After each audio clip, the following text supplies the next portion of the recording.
Assalaamu calaykum walaalayaal kusoo dhawaada darsigeena ee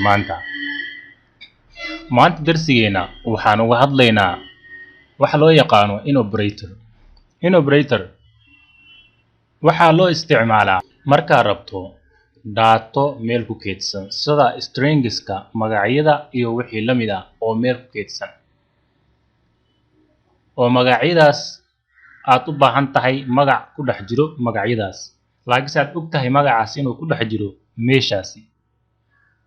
oo caadi ahaan aadan u raadin karin markaas amal ayaad waxaad samaynaysaa oo waxaad leedahay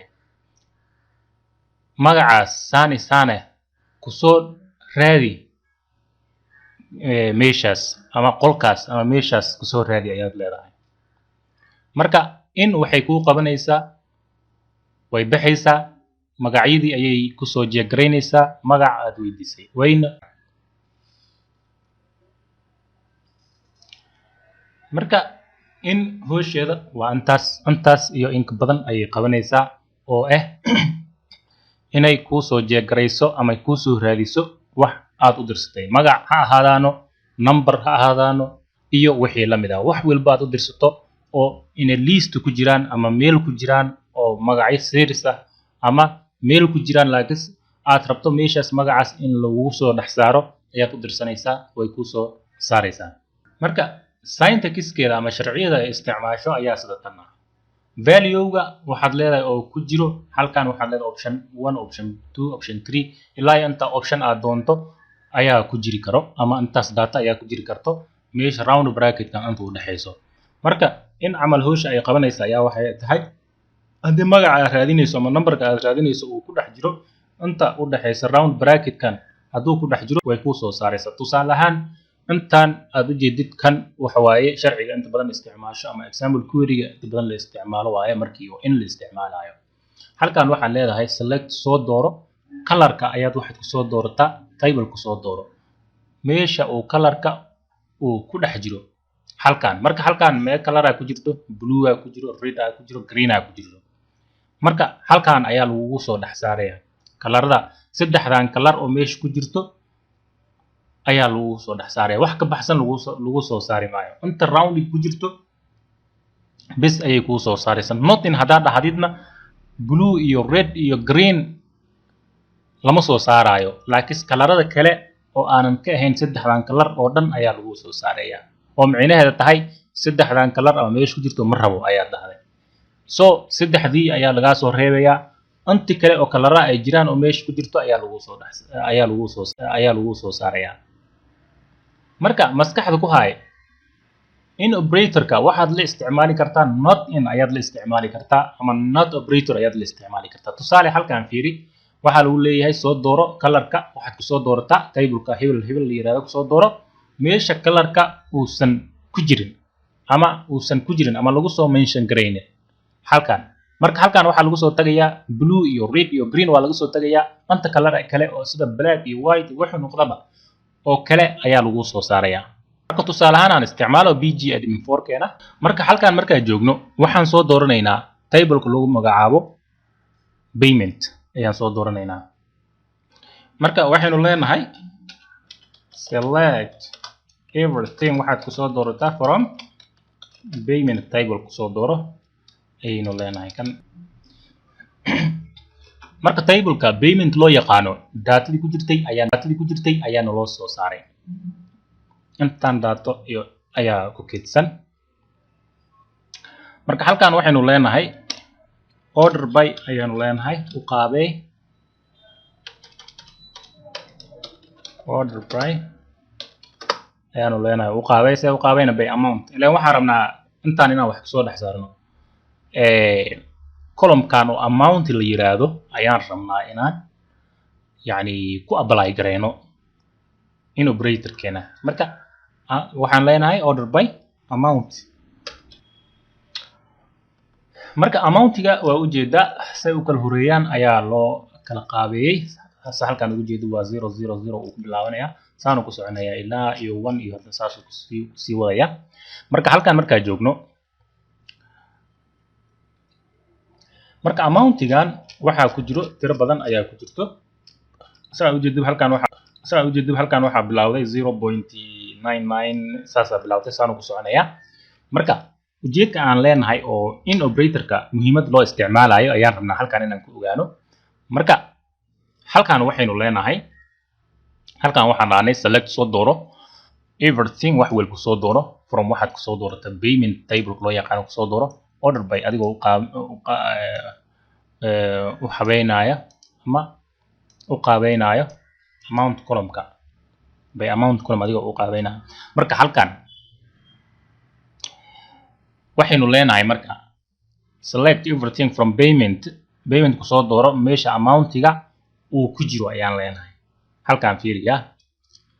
halkan waxaynu leenahay war ayaan isticmaalaynaa meesha keyword ku weeldahay ayaan isticmaalaynaa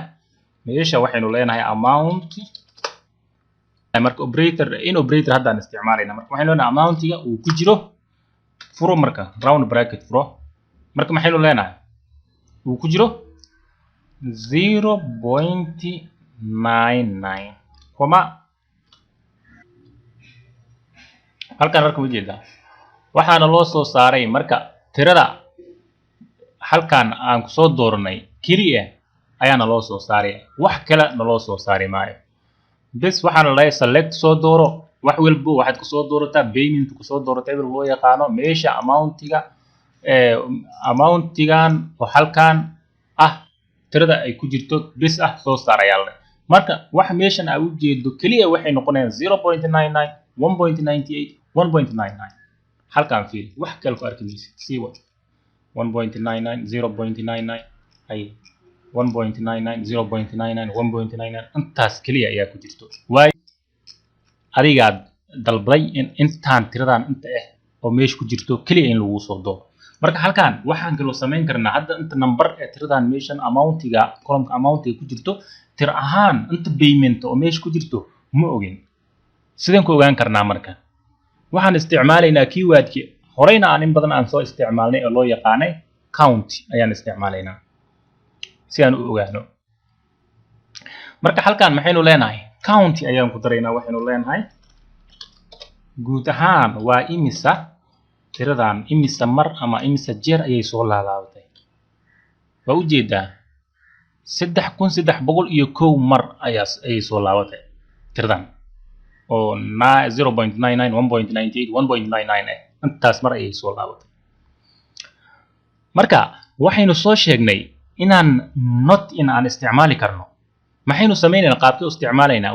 where amount halkan le waxaad ku daraysaa mabdiis wareerinaysa waxaad leedahay not in waa intaas kaliya run ayaad leedahay markii lagu soo reebo tiradan inta ku jirto intaan wixii ku soo haray waxay la eg yihiin tiradooda ama numberkooda 11295 weeyaan marka sida tan waa isticmaali karnaa not in waa fahnay sida loo isticmaalayo in waa fahnay sida loo isticmaalayo soo ma keena marka halkan waxaan ku isticmaalnay sida u jeedidba waxaan dhahnay select soo dooro everything wax walba ku soo dooro from waxaad ku soo doorata payment table-ka ku soo dooro meesha amountiga uusan ku jirin ama uusan ahayn inta meeshan lagu soo mention garay wixii intaan lagu soo reebay soo dooro mad hadaa ka reebtona intaan kaliya wixii tiradan la eg oo dhan noo soo bandhig waayo oo amountiga column-ka amountiga ku jiro marka halkan waxaan isticmaalnay comma bis ayaan isticmaalnay sababta comma oo isticmaalnay waxa waaye marka oo number aan isticmaalayno iyo marka strings aan isticmaalayno ama magacyo aan isticmaalayno farqiga u dhaxeeyo ayaan halkan ku ogaanaynaa anakeen marka halkan waxaynu leenahay select everything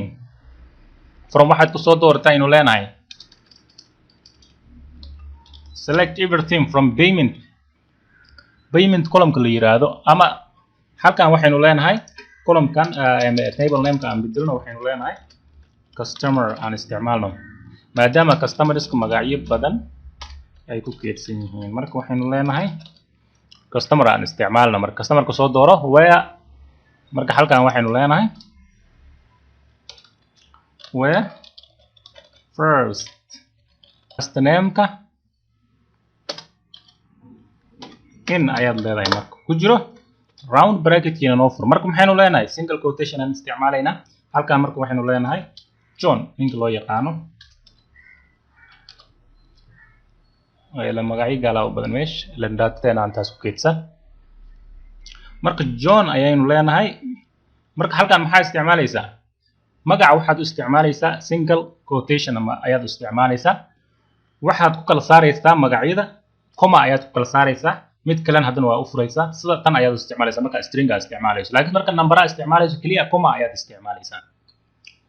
marka farqigaasna muhiim waa inaan fahnaa marka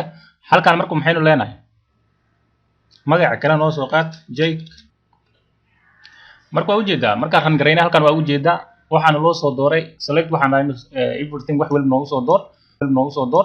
from waxaad ka soo doortaa customer table ka soo dooro meesha customer first name ka uu ka yahay John iyo Jake iyo Julio marka waxaan loo soo saaray waa John iyo Julio ayaana loo soo saaraya waa u jeedaa first name ka Julio waaye John waaye kan looma soo saarin aawe saad ogaad first name-da iyo wax walba oo meesha ku jiro customer ka intaan kaliya aad rabdaysaa marka halkaan waa u jeedaa fiiri waa Jerry iyo Mary iyo Patricia iyo Linda iyo Barbara magacyo badan oo first name badan oo saas ayaa ku jiro halkaan marka waxaad isticmaali kartaa sida doontid ayaad u isticmaali kartaa kuwa rabtid ayaadna soo dooran kartaa waxaad dhihi karnaa hadda marka where marka u jeedaa halkaan waxaynu leenahay select soo dooro wax walba soo dooro customer ka soo dooro where make first name ku uu kala mid yahay dadkan meesha jiro Jared iyo Mary iyo Linda marka u jeedaa Jared iyo Mary iyo Linda ayaana loo soo saaray iyo information kooda iyo email kooda address kooda customer ID kooda store ID waxaas oo dhan information iyo ku saabsanay waana loo soo saaray marka maanta ujeedkeena ugu muhiimsanay ayaa wuxuu ahay qaabkaan u isticmaali lahayn in operator ka marka in operator waxaan la isticmaali karnaa not in waa la isticmaali karnaa hadda sida tan saddexdan qof aan soo daray magacyadood not ayaan ku dari karnaa markii iyaga lagu soo reebo inta kale oo meesha jirto oo dhan ayaana loo soo saaraya sida ujeedidba halkaan marka kuma jiraan saddexdan magaco ee wixii saddexdan ku soo haray oo dhan ayaa meesha lagu soo bandhigaya marka aad baad u mahadsantihiin maanta darsigan intaas ay ku kulmanahay marka waxaan idinkaga tagayaa assalaamu calaykum